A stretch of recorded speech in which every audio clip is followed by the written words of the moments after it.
जय जय श्री गुरु निताय गौर सीतानाथ प्रेमानंद भूरि भूरि निताय निताय गौर भूरि।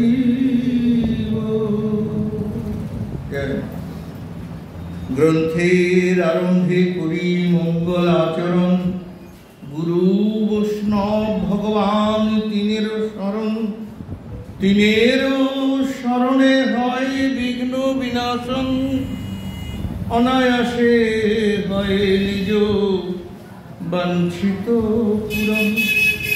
अज्ञान तिमिरान्धस्य ज्ञानाञ्जन शलाकया चक्षुरुन्मीलितं येन तस्मै श्रीगुरवे नमः। नारायणं नमस्कृत्य नरं चैव नरोत्तमम्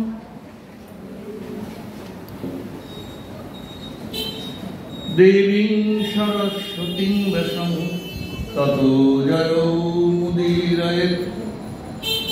आजानुलम्बितो भुजौ कनकावदातौ संकीर्तनैकपीतरौ कमलायताक्षौ विश्वम्भरौ द्विजवरौ जुगधर्मपालौ वन्दे जगत्प्रियकरौ करुणावतारौ तप्तौ काञ्चन गौराङ्गी राधे वृन्दावनेश्वरी वृषभानुसुते देवी तं नमामि हरिप्रिये। हा कृष्ण करुणा सिन्धु दीनबन्धु जगत्पते गोपेश गोपीकान्त राधाकान्त नमोस्तुते। वंशाकल्पतरुभ्यश्च कृपा सिन्धुभ्य एव च पतितानां पावनेभ्यो वैष्णवेभ्यो नमो नमो। भजो श्रीकृष्ण चैतन्य प्रभु नित्यानंद श्री अद्वैत श्री गदाधर श्रीवासदि गौर भक्तवृंद। जय रूप सनातन भट्ट रघुनाथ श्रीजीव गोपाल भट्ट दास रघुनाथ। এই ছয় গোসাইয়ের করি চরণ বন্দন যাহা হইতে বিঘ্ন নাশ অভীষ্ট পূরণ। এই ছয় গোসাই যার মুই তার দাস তা সবার পদরেণু মোর পঞ্চগ্রাস। সব শ্রোতা বৈষ্ণব গণে করি নমস্কার সকলেই পদ ধুলি দাও মস্তকে আমার। নিতাই নিতাই নিতাই নিতাই নিতাই নিতাই ত্রাহি মাম। নিতাই নিতাই নিতাই নিতাই নিতাই নিতাই পাহি মাম।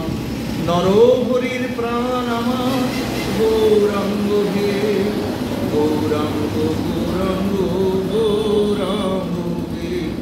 হরে কৃষ্ণ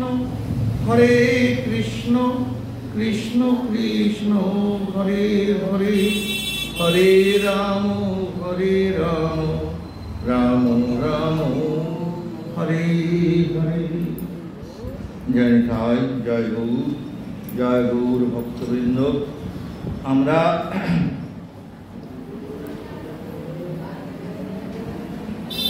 শ্রী শ্রী চৈতন্য চরিতামৃতের মধ্যলীলার ২২ পরিচ্ছেদ আস্বাদন করছি।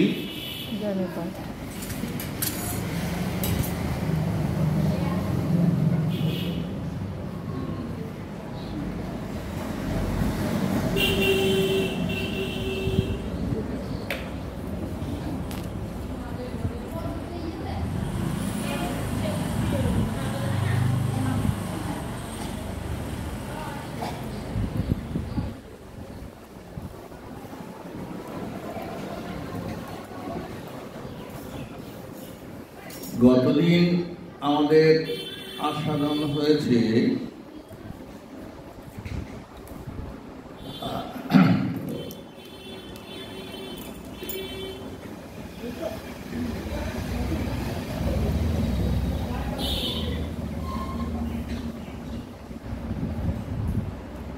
সেই তো বিভিন্নাংশ জীব তার শক্তিতে গণন। সেই বিভিন্নাংশ জীব হয় দুইটো প্রকার, এক নিত্য মুক্ত আর এর নিত্য সংসার। এই বিষয়টা গতদিন আমরা আস্বাদন করেছি। নিত্যমুক্ত নিত্য কৃষ্ণ চরণে উন্মুখ, কৃষ্ণ পারিষদ নাম গুঞ্জে সেবা সুখ। নিত্যবদ্ধ কৃষ্ণ হইতে নিত্য বহির্মুখ, নিত্য সংসারী গুঞ্জে নরকাদি দুঃখ।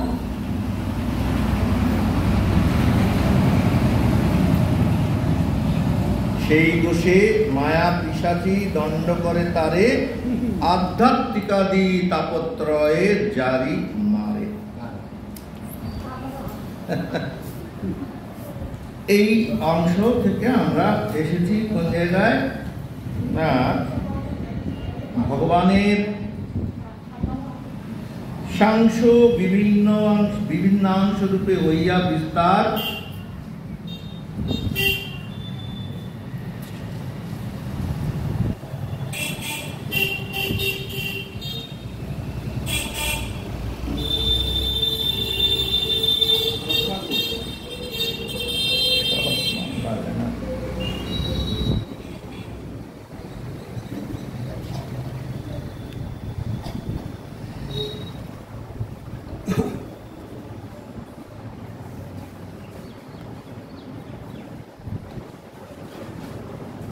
তাহলে কি না, এই যে আমরা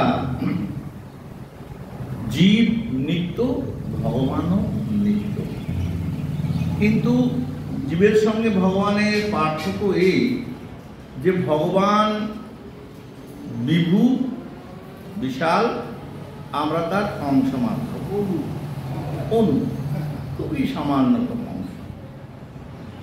কিন্তু এই অংশের মধ্যে আবার দুইটা বিভিন্নাংশ। আমরা ভগবানের যে অনন্ত শক্তি আছে তার মধ্যে তিনটি শক্তি প্রধান, কথা প্রসঙ্গে বলেছি। তিনটি শক্তি প্রধান: অন্তরঙ্গা চিৎ শক্তি বা স্বরূপ শক্তি, বহিরঙ্গা মায়া শক্তি এবং তটস্থা জীব শক্তি। এই পর্যন্ত আমাদের মোটামুটি আলোচনা হয়েছে।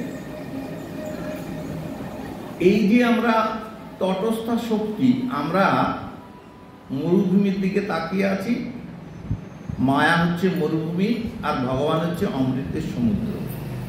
অমৃতের সমুদ্রকে পিছন করে মায়ার দিকে তাকিয়ে আছি,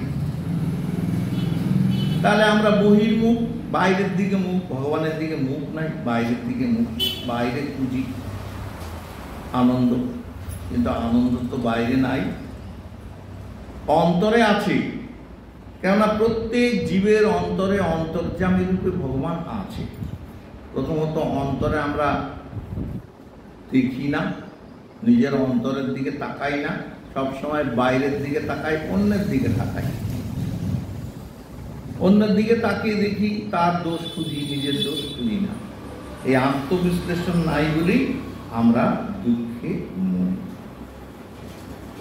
আর সেই জন্য কি হয়েছে, যেহেতু আমরা কৃষ্ণের সঙ্গে আমাদের সম্পর্ক নাই, তবে কিছু কিছু মানুষ আছে যারা নিত্যই অমৃতের সমুদ্র অর্থাৎ ভগবানের দিকে মুখ করে আছে। যারা মুখ করে আছে তারা নিত্য কৃষ্ণ চরণে উন্মুখ, আর কিছু কিছু বহির্মুখ। যারা উন্মুখ তারা ভগবানের পার্শ্বদত্ত লাভ করে।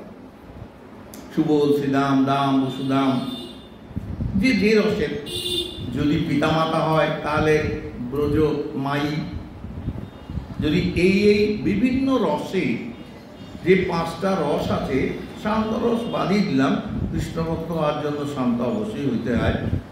দাস্য রস হলে রক্তপত্রকের অনুগত, যদি সখ্য হয় বলছিল আমাদের অনুগত হয়ে সেবা অনুভব করে আমাদের এই মুক্ত জীবরা। নিত্য পারিষদ, পার্ষদ, পারিষদ মানে পার্ষদ, সেই পার্ষদদের অনুগত হয়ে তারাও সেই সেই রসের আস্বাদন করে। বন্ধু হলে বন্ধু, তারপরে পিতামাতা, বাৎসল্যে পিতামাতা। তা পিতামাতা সরাসরি কৃষ্ণের পিতামাতা তো আমরা যে জীব হতে পারি না, তারা ঈশ্বর তত্ত্ব, আমরা জীব তত্ত্ব।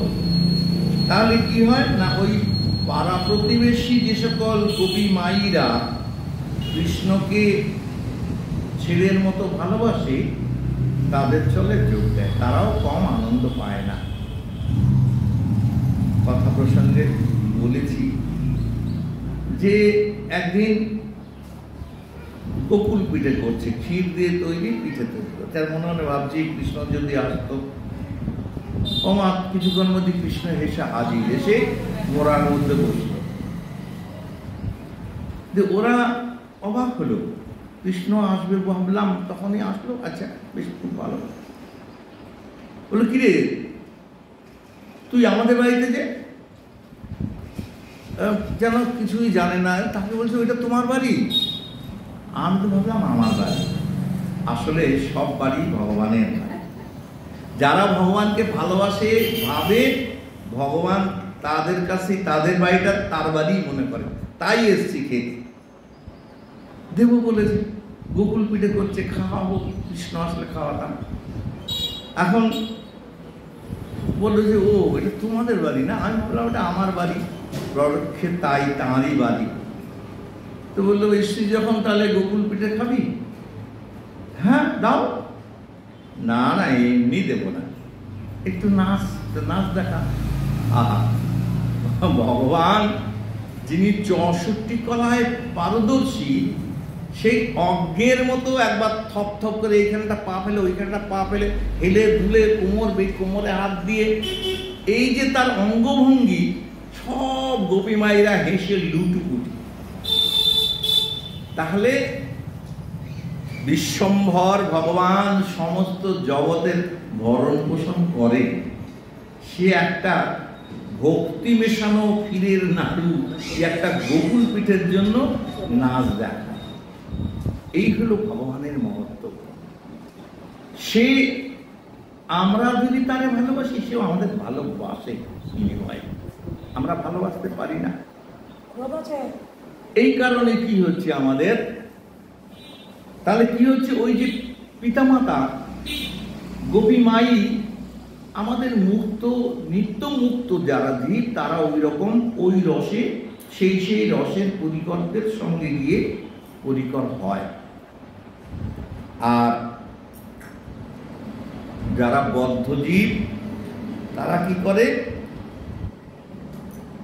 নিত্যবদ্ধ কৃষ্ণ হইতে নিত্য বহির্মুখ, নিত্য সংসারী ভুঞ্জে নরক আদি দুঃখ।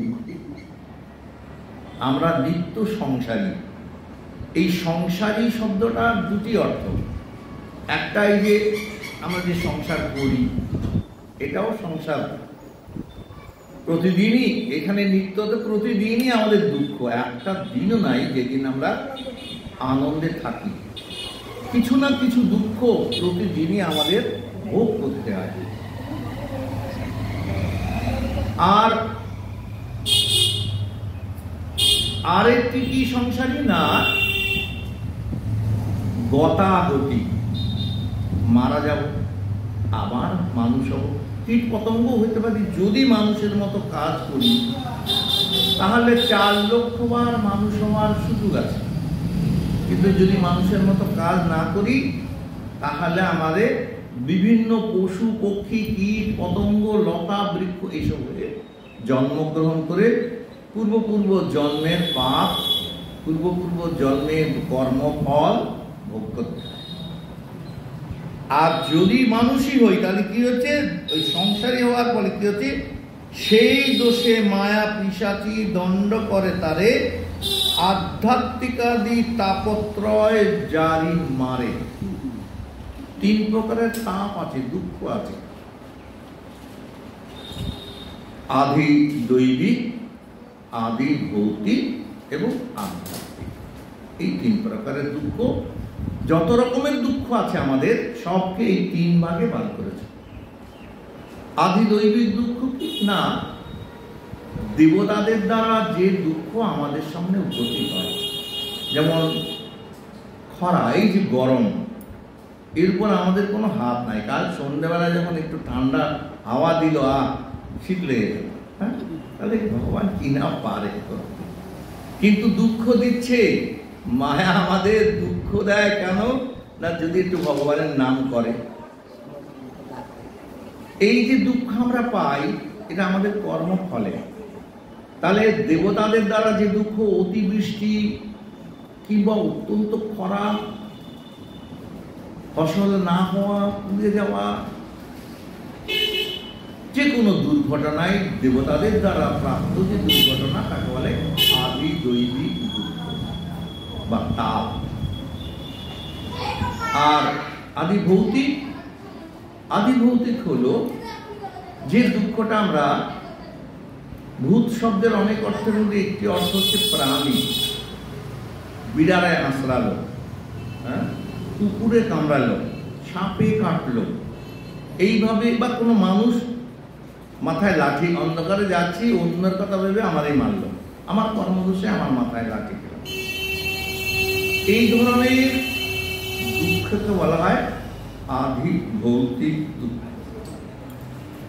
আর আধ্যাত্মিক দুঃখ কি? যে দুঃখটা আমার মধ্যে আছে,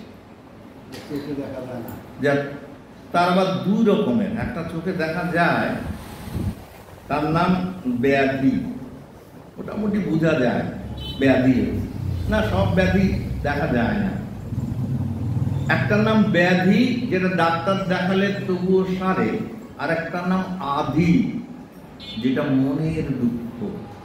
এই দুঃখটা কারোর বলাও যায় না, নিজের অন্তরে অন্তরে পুড়তে হয়। এমন একটা দুঃখ, এমন একটা কাজ আমি করে ফেলেছি, না পারি স্বামীরে বলতে, না পারি স্ত্রীরে বলতে, না পারি বাবা মারে বলতে, নিজের মধ্যে সেই দুঃখটা অনুভব করি। তাছাড়া তো আছেই, মেয়ের বিয়ে দিলাম ভাবলাম মুক্ত, না কোথায় মুক্ত। 6 মাসের মধ্যে চিঠি আসলো, শুনুন আপনার মেয়ের নাতি নাতনি কিছু একটা হবে, কাজেই তৈরি থাকেন, এবার গলার হার দিয়ে মুখ দিতে হবে। যা বাবা, ঢাক দেনা করে বিয়ে দিলাম ভাবলাম মুক্ত হয়ে গেলাম, বলো হবে না, হার গড়িয়ে আনতে হবে সোনার। এখন তো বোধ হয় 70,000 টাকা একটা গরিব দাম, 10 গ্রামের দাম। কি অবস্থা! হ্যাঁ হবে, সে হবে, সেই তো হবে, বিয়েও দিতে হবে, গয়নাও বাড়ি ঘর বিক্রি করে হলেও আমার দিতেই হবে, তাহলে দিলাম। এই যে দুঃখ, মনে করলাম শেষ, না কোনোটা শেষ হয় না।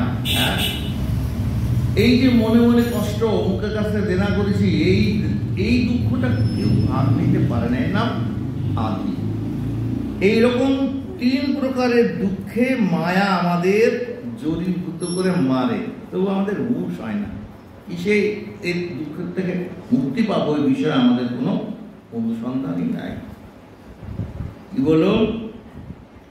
কাম ক্রোধের দাস হইয়া তার লাথি খায়।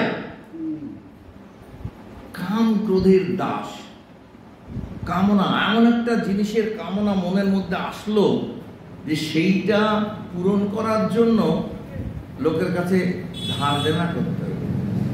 ধার দেনা করতে পারলো না, দেখা যাক চুরিদারি করা, এত ভালো লোক, সেও চুরিদারি করে সেই কামনাটা পূরণ করার চেষ্টা করলো।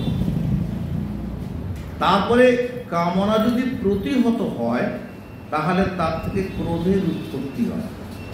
এটা চাইলাম, এটা হলো না, আরে ছেলেরা বললাম অমুকটা করো, করলো না, মা 2 থাপ্পড়, ক্রোধ। আর সেটা তো ভালো নিজেদের, কিন্তু অমুক আমার এত বড় বেইমানি করলো, এই যখন ক্রোধ উৎপন্ন হলো, রাতের বেলা দিলাম তার মাথায় লাঠি মেরে, না মারামারি করে তার মাথা ফাটিয়ে দিলাম। তারপরে কি হলো, থানা থেকে ধরে নিয়ে গেল, জেলে ঘোরো, টাকা পয়সা খরচ করে জামিন পাও। এই যে তাপ, এগুলো বলা হচ্ছে মায়ার লাথি খাওয়া। কাম ক্রোধের দাস হইয়া তার লাথি খায়, ভ্রমিতে ভ্রমিতে যদি সাধু বৈদ্য পায়। বৈদ্য অর্থাৎ গুরুদেব। ভ্রমিতে ভ্রমিতে মানে, ভ্রমিতে ভ্রমিতে শব্দটা দুটোই অর্থ আছে। এক হলো এই যে মনুষ্য জন্ম, গতবার স্বীকৃতি করেছি, এইবার মানুষ হয়েছে, ধরা গেল এইবারও স্বীকৃতি করলাম, আগামীবারও মানুষই হব। কোন রকম অসুবিধা করি নাই, তাই মানুষ হয়েছে। কিন্তু এই সত্য মানুষ হওয়া মানুষদের চেনা যায় কি করে? তারা সৎ জীবনযাপন করে, কারোর সঙ্গে ঝামেলায় যায় না, ওই মাঠে যায়, কাজ করে, কি যেখানে হোক কাজ করে, বাড়িতে আসে, খায় দায়, থাকে, সাধু। এমনিতে তার জীবনটা সে সৎ পথেই চলে। কিন্তু বলল এই সাধুতার কোনো দাম নাই যতক্ষণ না সেই সাধুতা কৃষ্ণ ভক্তির দ্বারা ছুপানো। সে বলবে আমি কারোর সাথে যাই না, পাশে যাই না, যত কষ্ট কিনা আমার, আমি কারো মানে ক্ষতি করি না, অথচ আমারই যত কষ্ট। কেন এই কষ্ট? না, যতক্ষণ পর্যন্ত আনন্দময়ের সঙ্গে সম্পর্ক না হবে ততক্ষণ কষ্টের অবসান হয় না। আচ্ছা, আনন্দময়ের সঙ্গে সম্পর্ক করলে আনন্দ হবে বলে? সঙ্গে সঙ্গে হয় না, সময় লাগে। আর সেই সঙ্গে থাকা চাই নিষ্ঠা এবং আত্মসমর্পণ। সত্যি সত্যি ভগবানকে ভালোবাসি ভগবানের জন্য, তো সেটাও ভগবান পরীক্ষা করে। চৈতন্য চরিতামৃতে বলছেন যে ঐশ্বর্য ভাবে জগৎ মিশ্রিত, ঐশ্বর্য শিথিল প্রেম নহে মোর প্রীত। সবাই আমাকে ঈশ্বর মনে করে। ঈশ্বরের কি ক্ষমতা আছে? কর্তুম অকর্তুম অন্যথা কর্তুম। ঈশ্বরের দেওয়ার ক্ষমতা আছে। ঠাকুর আমার মেয়ের বিয়েটা দিয়ে দাও, বলি তো, ঠাকুর আমার ছেলের চাকরিটা দিয়ে দাও, চাই আমরা। এই যে চাই, এই যে ভালোবাসি, এত ঘটা করে ঠাকুরের পুজো দিলাম, কি না আমার মেয়েটা ভালো জায়গায় বিয়ে দিয়েছে, ভগবান দিলাম। ভগবান তাতে খুশি হয় না, কিন্তু ওটা তো তুমি আমায় ভালোবেসে দাও নাই, তোমার স্বার্থটা আমি রক্ষা করেছি, তাই। এই জন্য বলছেন ঐশ্বর্য প্রেমে জগৎ মিশ্রিত, সমস্ত জগৎ ঈশ্বর ভাবে আমায় পুজো করে। ঈশ্বরের কি ক্ষমতা না? সব কিছু করতে পারে সে, সেই জন্য আমার পুজো করে। কিন্তু তুমি আমার জন্য আমায় ভালোবাসো না। দুঃখের হাত থেকে মুক্তি পেতে হলে আত্মসমর্পণ দরকার। আত্মসমর্পণ যদি না থাকে তাহলে তার দায়িত্ব ভগবান নেয় না। একটা বাচ্চা ছেলে মায়ের উপর যতখানি আত্মনির্ভরশীল, ওই কথা প্রসঙ্গে বলি যে ছেলেটা মার আগে আগে যাচ্ছে, হঠাৎ দেখে একটা গরু, তার ষাঁড় আসছে। ছেলেটা কি করলো? এক কোলের পর ঝাঁপিয়ে পড়লো, পরে গরুটারে বলে তুই আমার কি করবি, আমি তোর মায়ের, আমি মায়ের কোলে উঠে গেছি। গরুটারে বুড়ো আঙুল দেখায়, তুই আমার আর কিছু করতে হবে। সে নিশ্চিত আমি যখন মায়ের কোলে উঠে গেছি তখন মা আমায় রক্ষা করবে, আর কোনো চিন্তা নেই। কিন্তু মারও যে বিপদ হতে পারে এটা সে জানে না, এটা সে জানতে চায় না। একদম ঠিক তেমনি আমরা যখন গুরু বৈষ্ণবের উপর নিজেদের আত্মসমর্পণ করব, অনুগত হব, তখন ভগবান খুশি হয়ে তাকে আনন্দের ব্যবস্থা করে দেয়, সমস্ত অনর্থের দূরীভূত করে। তা না হলে হয় না। তা আমাদের মনে অবশ্য ভগবান বলেছেন, দেখো তুমি যদি নিষ্কাম হও তাও আমাকেই ভালোবাসো, যদি সকাম হও তাও আমাকেই ভালোবাসো, আমারই পূজা করো। কেননা অন্য দেবদেবীর কাছে গেলে দেবদেবীরা সব একসাথে দিয়ে দেবে, ভালো আর মন্দ দিয়ে দেবে, কিন্তু আমি তা দেব না। তুমি মূর্খ, আমি বিজ্ঞ, বিষয় বিষ কেন দিব? সচরণামৃত দিয়া বিষয় ভুলাই বলিতাই হরি। তুমি আমার কাছে বিষ চাইলেও কিন্তু আমি তোমাদের দেব। এই হচ্ছে ভগবানের কাছে, গুরুর কাছে আত্মসমর্পণ করা। গুরুর কাছে কেন করবো, ভগবানের কাছে না করবো? না, হবে না। সমস্ত দায়িত্ব ভগবান গুরুকে দিয়ে দিয়েছে। জীবের নিস্তার লাগি নন্দসুত হরি, ভুবনে প্রকাশন গুরু রূপ ধরি। গুরুর মধ্যে দিয়ে ভগবান কৃপা করেন। এইটা দেখেন, আমার কিছুদিন আগে আমার শ্রী গুরুদেবের দীক্ষা গুরুর তিরোধান দিবস হলো। খুব মনে পড়ে আমার, এক গুরু পূর্ণিমায় উনি সুন্দর একটি আখ্যান বলছেন। ঘটনাটা সত্যি।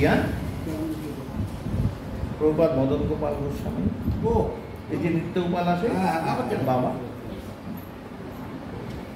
তো উনি তো আমার ভজন গুরু, শিক্ষাগুরু আমাদের সর্বদামোদর দাস বাবা। যাই হোক, এখন উনি একদিন বললেন গুরু পূর্ণিমায়, দেখো বাবা, তোমাদের সবাইকে, সব শিষ্যরা গুরু পুজো করতেছে, বলছে একটা কথা শুনে রাখো, তোমার গুরু গৃহী, তার স্ত্রী আছে, তোমারও আছে, তার ছেলে আছে, তোমারও আছে, তারও ছেলে হয়, তোমারও ছেলে হয়, সেও আমার মতো মানুষ, তুমি চিন্তা করবে উনিও তো আমার মতো মানুষ না। কখনো গুরুকে মনুষ্য জ্ঞান করবে না, গুরুকে মনুষ্য জ্ঞান না করো, কখনো করো না। হ্যাঁ, তো কি বললেন উনি, একটা ঘটনার কথা বলি। তখন আমি ত্রিপুরায়, বলছেন যে ত্রিপুরার 3 জন মুখ্যমন্ত্রী আমার শিষ্য, নিপেন চক্রবর্তী, মহাসিংহা, হালদার, এরকম আছে, যাই হোক।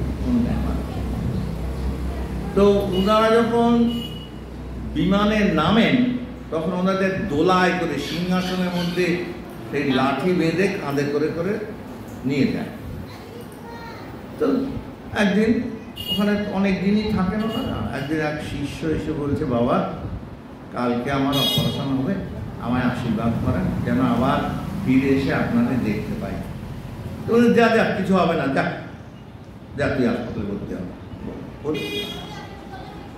এইবার হাসপাতালে, যেই হাসপাতালে ভর্তি হয়েছে, অপারেশন হবে, সেই হাসপাতালের ডাক্তারবাবুও আবার সেই গুরুদেবেরই শিষ্য, আমাদের গুরুদেবেরই শিষ্য। এখন হাসপাতালের ওটিতে ঢুকানো হয়েছে, সব নার্সরা সব ব্যবস্থা করে রেখেছে। এমন সময় ডাক্তারবাবু ঢুকেছে, ঢুকেই দেখে রুগীর মাথার কাছে গুরুদেব দাঁড়িয়ে, আর সমস্ত অঙ্গটা চঞ্চল হয়ে গেল। গুরুদেব এইখানে, ওনার একটু পান দোষ ছিল, এমনি খুব ভালো ডাক্তার, কিন্তু ওই যে পান দোষ থাকলে অনেক সময় মস্তিষ্ক কাজ করে না, তা হয়।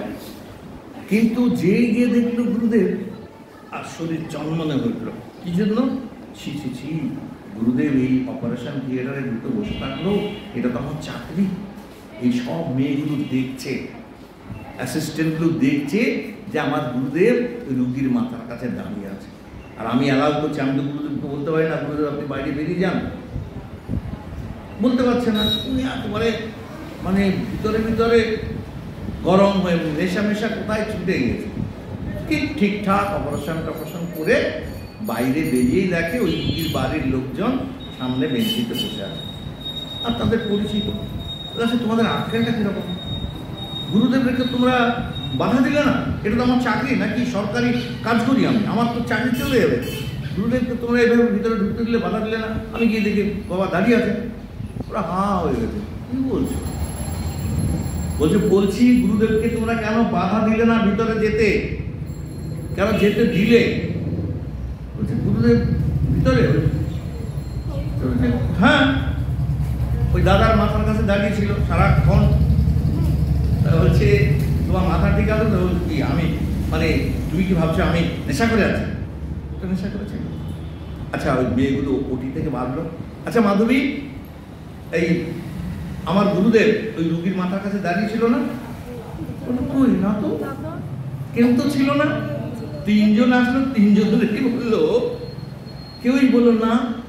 তখন ওরা বললো যে শোনো মাইকে কানটা পাতো, দেখো দূর থেকে প্রভুর পাঠ ভেসে আসছে।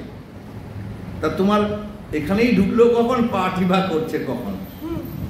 তখন গুরুদেবকে গিয়ে এই কথাগুলো যখন বললো, তখন গুরুদেব বলছে, বাবা আমি বাহাদুরি নেব যে এক দেহে এখানে পাঠ করছিলাম, আর এক দেহে গিয়ে রুগীর মাথার কাছে দাঁড়িয়েছিলাম, এত বড় মিথ্যে কথা বলবো না। এই সৎ গুরুদের এই আমি ছিলাম না, আমি জানিও না।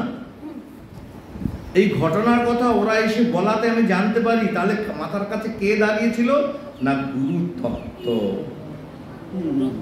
গুরু তত্ত্ব। যেহেতু সে গুরুকে বলেছে বাবা আমি, আর আমিও বলে দিচ্ছি যা তোর কিছু হবে না, ওই তিনি শুনেছেন, তিনি গিয়ে মাথার কাছে দাঁড়িয়ে আছেন যাতে তার অপারেশনটা কোনো ভুল না হয়, ঠিকঠাক না হয়। দেখ বাবা, আমি ছিলাম না। ও কি অদ্ভুত কথা! যে সেই এই জন্য বলা হচ্ছে, গুরুকে মনুষ্য জ্ঞান তবু না করিবে, যথা হয় গুরু নিন্দা তথা না যাইবে। গুরু নিন্দুকের মুখ কবু না হেরিবে। তাহলে এই যে প্রেম, অর্থাৎ গুরুদেবের আনুগত্যে যেতে হবে।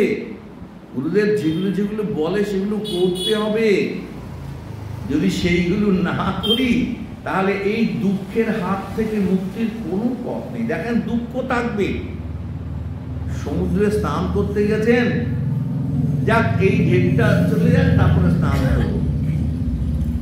ওই সর্বদামোদর দাসবাবাজি মহারাজ একটা গল্প বলেছিলেন। বলেন, প্রথম সমুদ্রে স্নান গেছে, আর সমুদ্রে স্নান করতে হয়। সেই লোক ভোরবেলা গিয়ে গামছা পরে, একটা গামছা গলায় দিয়ে গেছে। সমুদ্রে যখন ঢেউটা আসে তখন উপরে চলে যায়। আমার যখন ঢেউটা চলে গেছে, দৌড়ে নিচে যায়। তারপরে বলছে, এবার আমি ডুব দেবো। উড়ে বাপরে কি উঁচু ঢেউ! আবার দৌড়ে পালিয়ে যায়। এই করে সকাল থেকে সন্ধে হয়ে গেল, স্নান করতে পারল না। কিছু লোক ছিল, তারা দেখে গেল, ও মশাই, আপনার কি মাথা খারাপ? আপনি একবার দৌড়ে ঢেউয়ের সঙ্গে চলে যাচ্ছেন, আবার দৌড়ে আসছেন। বলছে, দেখেন, আমি ভাবলাম এই ঢেউটা চলে যাক, তারপরে স্নান করবো। বললে, হবে না, ঢেউ কখনোই থামবে না, ওর মধ্যেই আপনার স্নান করতে হবে। এটা দৃষ্টান্ত। সিদ্ধান্ত কি না, সংসার সমুদ্রে সব সময় দুঃখের ঢেউ আসছেই। এই দুঃখটা গেল, আর বোধহয় দুঃখ নাই। একটু আগে যে গল্পটা বললাম, না না, দুঃখ একের পর এক আসবেই। তাহলে আমি কি করব না, ওই দুঃখের ঢেউকে ভাঙার শক্তি তৈরি করতে হবে। নুলিয়ারা কি সুন্দর, কত দূর চলে, কত কত লোক আছে যারা অনেক দূর পর্যন্ত সাপ থেকে চলে যায়। আর আমি কেবল পারে বসে নাকানি চুপানি খাই, হ্যাঁ, উপর হয়ে বসে থাকি, যাক একটা ঢেউ আসুক।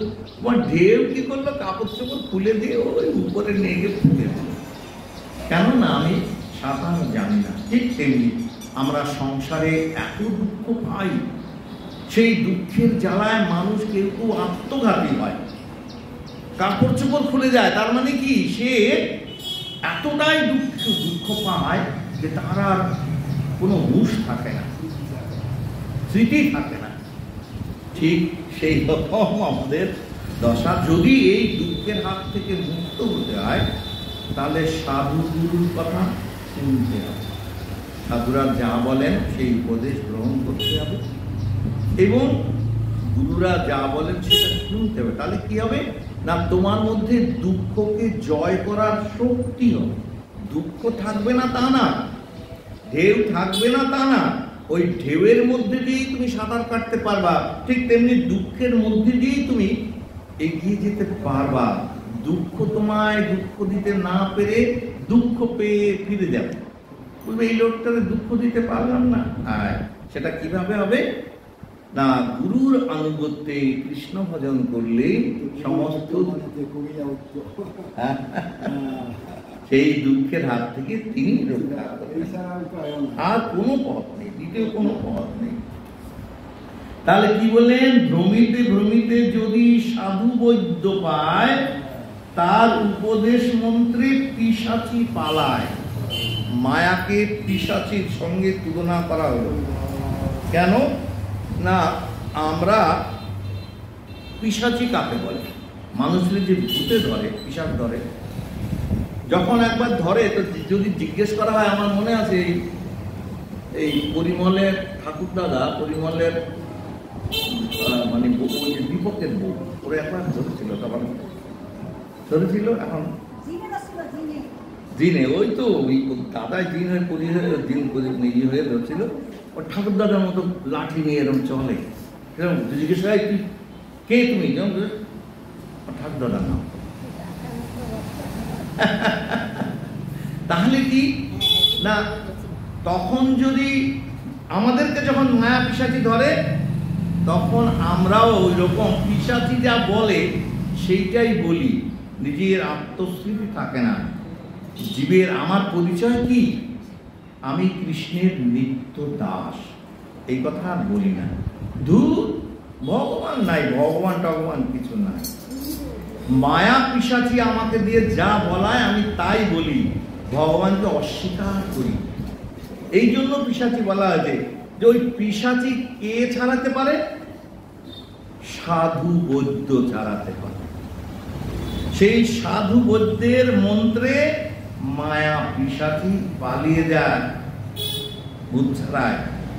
তো সেই সাধু বৈদ্য হচ্ছেন কে? শ্রী গুরুদেব, যার উপদেশ মন্ত্রে মায়া আমাকে ত্যাগ করে যাবে। ভগবান নিজে বললেন গীতাতে, দৈবিজ্ঞেষা গুণময়ী মম মায়া দূরত্বয়। দেখো, মায়াটা আমারই মায়া, কিন্তু তাকে অতিক্রম করা কঠিন। দূরত্বয়া মামেব যে প্রপদ্যন্তে, যে আমার শরণাপন্ন হয়ে মায়া নদী অতিক্রম করতে চায়, আমি তাকে তখন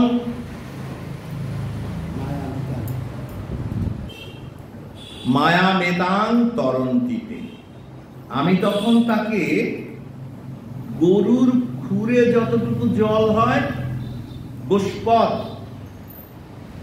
মায়া ঠিক ততটুকু হয়ে যায়, আমি তাকে মায়া নদী মায়া যে আমাকে প্রপদ্যন্তে মায়া মেতাং তরন্তিতে, তাকে আমি মায়া নদী পার করে দিই। কিরকম? সেই নদীটা তখন একটা গোষ্পদের মতো হয়ে যায়, এক লাফে পার হয়ে যেতে পারে। এই ক্ষমতাটা আমি তাকে করে দিই। তাহলে আমরা কার শরণাপন্ন হব? সাধু বৈদ্যের।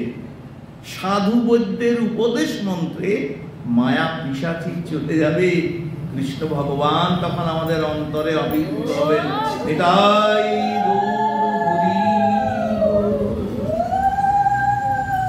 দেখেন, রূপ গোস্বামী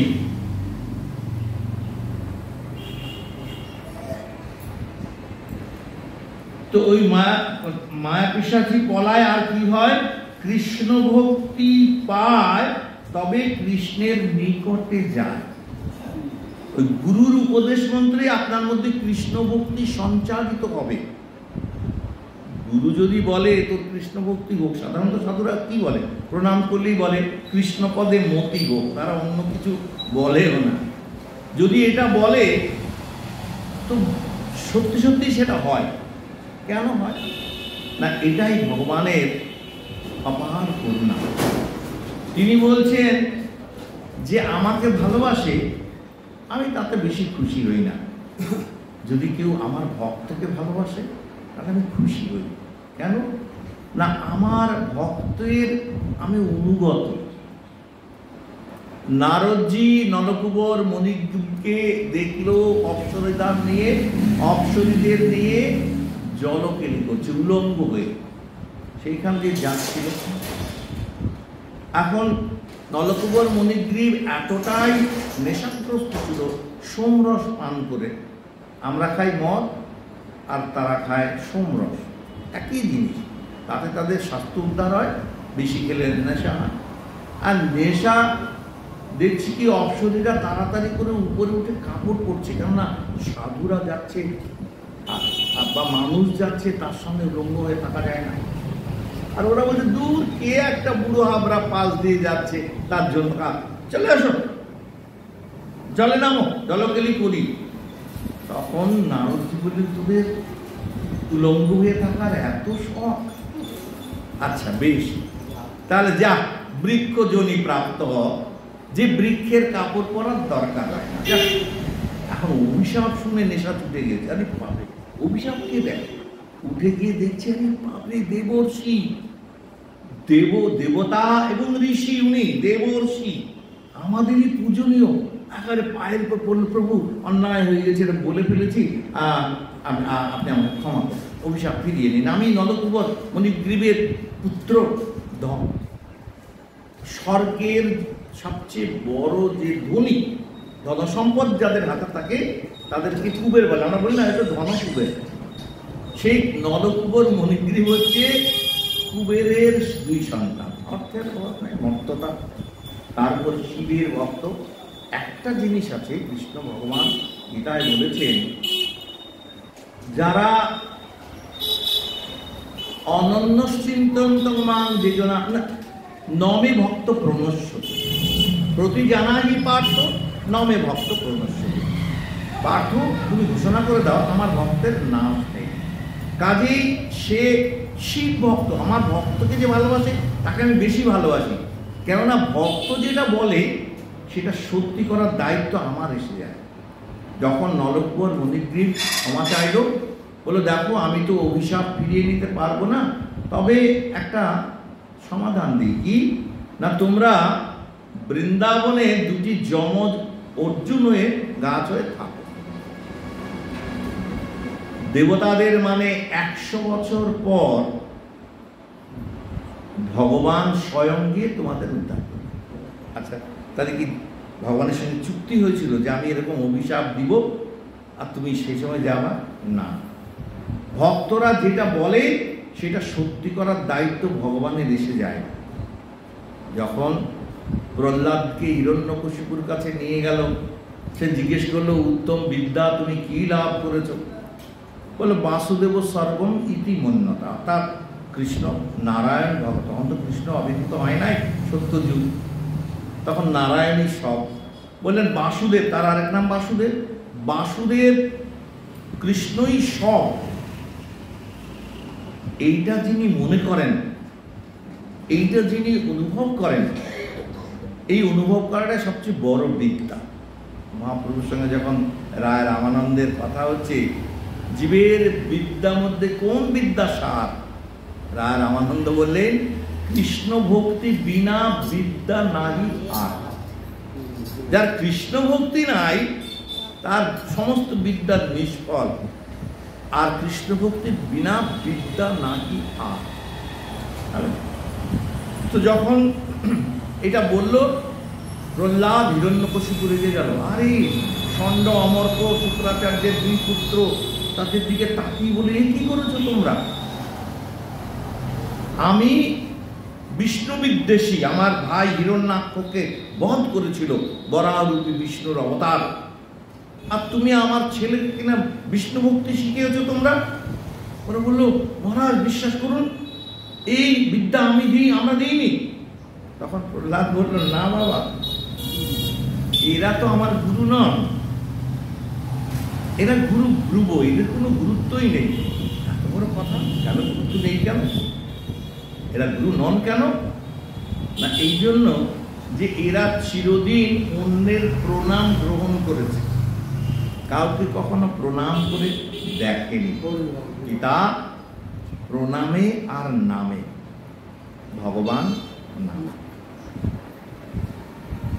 কাজেই আপনি যদি আপনার স্বর্ণ মুকুট সহ ওই মস্তকটা কোনো ভক্তের পদরজ দ্বারা রঞ্জিত করতে না পারেন, আপনি কোনোদিন কৃষ্ণ ভক্তি লাভ করবেন না। সংসারের দুঃখই দূর হবে না, কৃষ্ণ ভক্তি তো দূরের কথা। মহৎ কৃপা ভিন্ন কোনো কর্মে ভক্তি নয়। কৃষ্ণ ভক্তি দূরের হোক, সংসার না যায় হয়। কাজেই কৃষ্ণের প্রতি ভক্তি না হলে আমাদের দুঃখের হবে। তাহলে কি হলো? ভগবান তো প্রহ্লাদকে এরকম বলে দেয় নাই, যখন বললো তাহলে তোর ভগবান কোথায় থাকে? সর্বং খল্লিদং ব্রহ্ম, আমার ব্রহ্ম সব জায়গায়। বলিস কি আমার প্রাসাদে আছে? হ্যাঁ, তোমার প্রাসাদেও আছে। হ্যাঁ, আমি বিষ্ণু বিদ্বেষী, আমার প্রাসাদে বিষ্ণু কোথায় আছে? সবাই সব জায়গায়। বলছে এই যে স্তম্ভটা, স্ফটিক স্তম্ভ, কাঁচের মতো, যার এপার ওপার দেখা যায়, এর মধ্যে আছে। হ্যাঁ আছে, তো দেখতে পাচ্ছি না, এর মধ্যেও আছে, আমি বলছি। আর উনি করলেন একেবারে মুষ্টাঘাত করলেন, এত জোর যে সেই স্ফটিক স্তম্ভ ভেঙে পড়লো, আর তার ভিতর থেকে নরসিংহ মূর্তিতে বেরিয়ে আসে। তাহলে ভক্ত যা বলে সেটা সত্যি করার দায়িত্ব ভগবানের এসে যায়। ওই যে গুরুদেব বলেছিল যা তোর কোনো চিন্তা নেই, আর তোর ভক্তি হবে। ভগবান চিন্তা করলেন, তাহলে আমার ভক্ত যখন বলেছে সে তো গুরু, গুরু যখন বলেছে, এই জন্য গুরু কৃষ্ণ রূপন শাস্ত্রের প্রমাণে গুরুরূপে কৃষ্ণ কৃপা করেন ভক্ত করে। এরপরে রূপ গোস্বামী একটি শ্লোক বলেছেন, সেই শ্লোকটি আর আস্বাদন করব না, পরের দিন আবার হবে কামাদিনাং কতিনা কতিধা পালিতা দুর্নির্দিষ্টা স্ত্রীবাং জাতা মই ন করুণা ন ত্রপা ন উপশান্তি উৎসৃজ্যই তানাথ যদুপতে সাম্প্রতং লব্ধ বুদ্ধি স্তামায়াত শরণং অভয়ং মাং নিযুক্তাক্ষ আত্মদর্শে।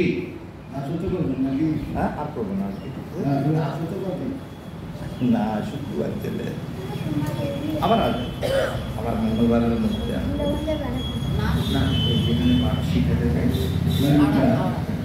তো কি বলছেন একটু বাংলাটা বলি, পরের দিন আস্বাদন করবো।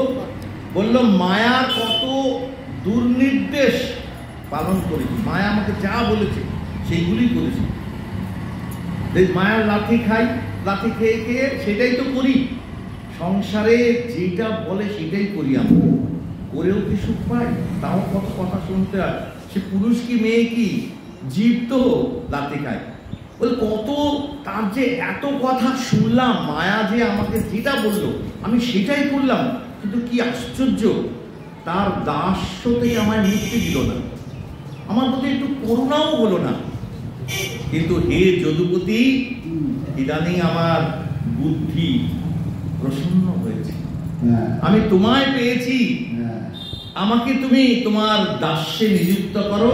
হে ভগবান, নিতাই গৌর প্রেমানন্দে হরি হরি বল, নিতাই গৌর কৃষ্ণার্থ প্রেমানন্দে হরি হরি বল, হরি হরি বল।